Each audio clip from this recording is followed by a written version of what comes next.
భరద్వాజ గారు 2 రోజుల నుంచి ఒక ఫోటోలు 2 వైరల్ అవుతున్నాయి. అనసూయ భరద్వాజ్ సంబంధించి శేఖర్ మాస్టర్ సంబంధించినట్టు కాంట్రవర్సీ నడుస్తుంది. దానికి సంబంధించి ట్రోలింగ్స్ నడుస్తున్నాయి. అనసూయకి కొంతమంది ట్వీట్ చేశారు ట్యాగ్ చేస్తూ ప్రోమోని. చూసారా మీరు అది? అనసూయ రిప్లై స్టార్ మా ప్రోగ్రామ్ అంటే ఆవిడ ఈ మధ్యకాలంలో సినిమాల్లో బిజీ అయ్యారు. అవును, సినిమాల్లో బిజీ అవటమే కాదు, సినిమాలకు సంబంధించి ఒక బజ్ క్రియేట్ అయ్యేలాగా ఆవిడని టార్గెట్ చేసి ఒక చిన్న కాంట్రవర్సీ రైజ్ చేయటం లాంటివి కూడా చూసాం మనం. కొన్ని సినిమాల ప్రమోషనల్ యాక్టివిటీలో ఓకే ఆవిడ పాత్ర మేజర్గా మారిన సందర్భాలు కూడా ఉన్నాయి. కాకపోతే బరువైన పాత్రలు చేస్తూ వస్తుంది ఆవిడ. లేదు క్యారెక్టర్ మన పుష్ప తర్వాత పుష్పలో మంచి క్యారెక్టరు, రంగమంతా క్యారెక్టరు, రంగస్థలం నుంచి. అవును, రంగస్థలం నుంచి ఆవిడ కొంచెం బరువైన పాత్రలు చేస్తూ వస్తున్నారు. అయితే కొంత అటు ఇటు నడుపుతూ ఆ క్యారెక్టర్ డిజైనింగ్ మీద కొంచెం ప్రత్యేకమైనటువంటి శ్రద్ధ పెడుతున్నారు డైరెక్టర్లు. ఓకే, తద్వారా ఆవిడ కొంత ప్రామినెన్స్ ఉన్నటువంటి పాత్రలే తీసుకుంటోంది. ఇప్పుడు ఉన్నట్టుండి మళ్ళీ బుల్లితెర మీదకి ఆవిడ మధ్యలో ఆపేశారు కదా కొన్ని రోజులు. అవును, టోటల్గా ఆపేసింది ఆవిడ. ఆపేసి సినిమాల మీదే ఫోకస్గా ఉంది. ఇప్పుడు స్టార్ మాలో కొత్త కార్యక్రమం కిరాక్ బాయ్స్ అండ్ కిలాడీ గర్ల్స్ పెట్టి ఒక ప్రోగ్రామ్ తాలూకా ప్రోమో రిలీజ్ అయింది. ఈ ప్రోమో మీద కాంట్రవర్సీ నడుస్తోంది. కాంట్రవర్సీ కాదు, నిజానికి రకరకాల కామెంట్స్ చేస్తున్నారు. అయితే అక్కడ ప్రోమో చూసిన వాళ్ళకి ఎవరికి కూడా ఇబ్బందికరంగా లేదు. అది ఇబ్బందికరం అంటే ఇక్కడ పదం దగ్గర ఇబ్బంది. ఏమిటా పదం? జాకెట్. జాకెట్ అంటే రకరకాల అర్థాలు ఉన్నాయి. దీన్ని ఒక సెన్స్లోకి పట్టుకెళ్ళి, అంటే వాక్యంగా చూస్తే, అక్కడ ఫోటో లేకుండా వీడియో లేకుండా వాక్యంగా చూస్తే అది ఇబ్బందికరమే. కానీ అది విజువల్గా చూస్తే అభ్యంతరకరం కాని పరిస్థితి. అభ్యంతరంగా లేదు అది. ఓకే, ఏ రకంగా చూసినా అది కాదు. కానీ ఇక్కడ ఒక చిలిపి వ్యవహారం చేస్తున్నారు. దాన్ని వాక్యంగా పెట్టి ఏదో జరిగిపోయింది, ఇలా కూడా చేసేస్తారా మీరు ప్రమోషన్ కోసం అన్న టోన్లో మొదలైంది. అంటే దీన్ని వాక్యంగా చూసినటువంటి చాలామంది నెటిజన్లు వాళ్ళ ప్లాట్ఫామ్స్ మీద ఈవిడ మీద కామెంట్ చేయటము, అలాగే ప్రోమో కింద కూడా కామెంట్ చేయటము. వీళ్ళెవరూ కూడా ప్రోమో చూసిన వాళ్ళు కాదు. ఆ తమ్నైలో లేకపోతే మరొకటో ఈ వార్తని, ఈ ప్రోమోని ప్రమోట్ చేయడానికి రకరకాల వెబ్సైట్లు, యూట్యూబ్ ఛానల్స్ ముందుకు వస్తాయి కదా. వాళ్ళందరూ దీన్ని వాళ్ళ పద్ధతిలో వాళ్ళు ప్రమోట్ చేసే ప్రయత్నంలో భాగంగా తమ్నైల్స్ వాళ్ళ పద్ధతిలో పెట్టేశారు. ఈ వాక్యము అనేది జనాలకి టార్గెట్ చేసి పెట్టింది. అది కనెక్ట్ అయ్యి చాలామంది గాయపడ్డారు. గాయపడి మరీ ఇంత బరితెగింప అన్న పద్ధతిలో మొదలుపెట్టారు. తన మీద ఎవరు ఏం మాట్లాడినా ఆవిడ జాగ్రత్తగా అబ్జర్వ్ చేసి వాళ్ళు ఏ టోన్లో చెప్పారు, ఏ ఉద్దేశంతో చెప్పారు, వాళ్ళ మాటల వెనకాలన్న అంతరార్థం ఏమిటి దాకా పరిశీలించి కౌంటర్ ఇవ్వటం అనేది ఆవిడ పద్ధతి.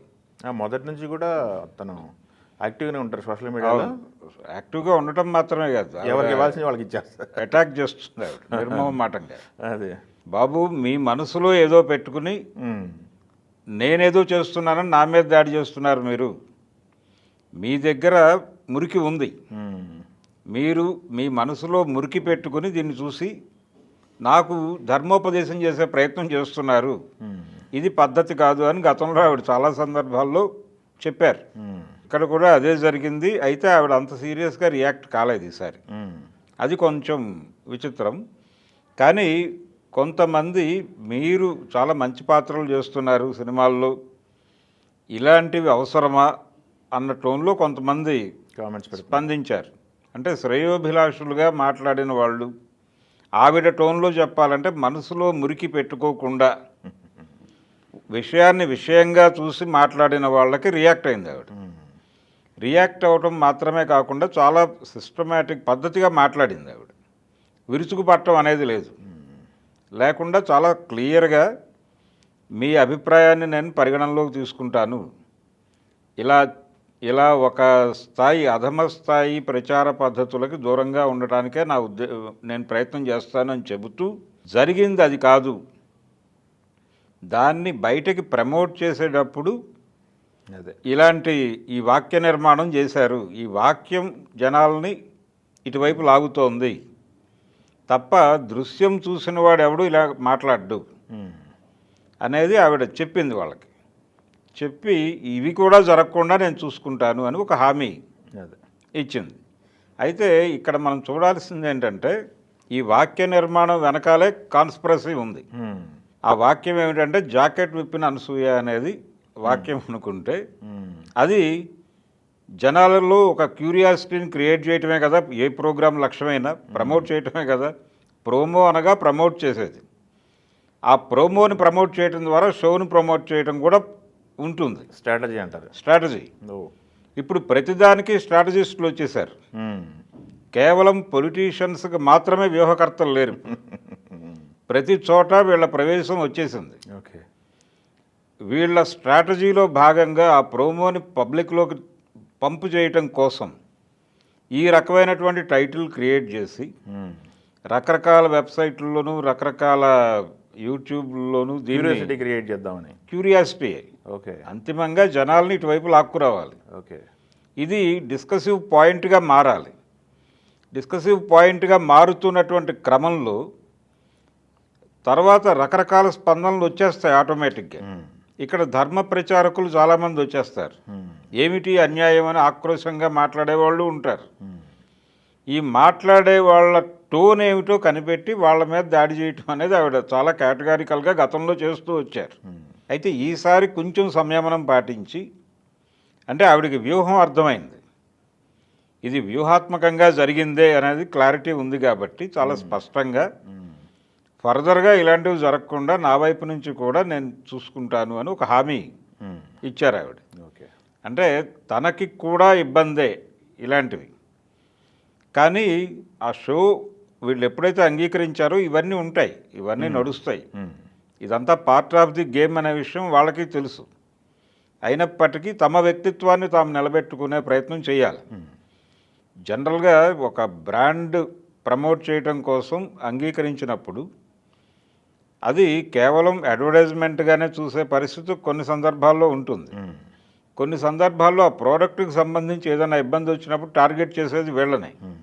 ఎవరైతే ఆ బ్రాండ్ని ప్రమోట్ చేస్తున్నారో వాళ్ళ మీద కూడా దాడి జరుగుతుంది. అలాంటిదే ఇది కూడా. ఓకే, గతంలో చిరంజీవి లాంటి వాడు కూడా ఎదుర్కొన్నాడు ఇలాంటి సమస్య. అవును, థమ్సప్లో అవునవును, ఏవో క్రిమి సంహారకాలు ఉన్నాయి అని విమర్శ వచ్చినప్పుడు ఆయన్ని కూడా టార్గెట్ చేశారు. ఇలాంటివి జరిగినప్పుడు టార్గెట్ అవుతారు. ఇక్కడ జరిగింది విజువల్గా ఏం కాదు, విజువల్గా అసభ్యత ఏం లేదు. అక్కడ జరిగినది వేరు, బయటకి టైటిల్గా ప్రమోట్ అయిన వాక్య నిర్మాణం వేరు. ఇవి చిలిపిగా ప్రమోషనల్ కోసం స్ట్రాటజిస్టులు వ్యూహాత్మకంగా చేసేటువంటి ప్రచార ఆర్భాటం. ఆ షోని జనాల్లోకి తీసుకెళ్ళటం కోసం జరుగుతున్నటువంటి గొడవ. ఇవి ఒక్కొక్కసారి పర్సనల్ లెవెల్కి వెళ్ళిపోతాయి, వాళ్ళ పర్సనల్ ప్రైవసీని ఇబ్బంది పెడతాయి, వాళ్ళ క్యారెక్టర్ని అసాసిన్ చేసేదాకా వెళ్ళిపోతాయి. దీని వ్యాఖ్యానాలు అది చూడరు ఎవరు.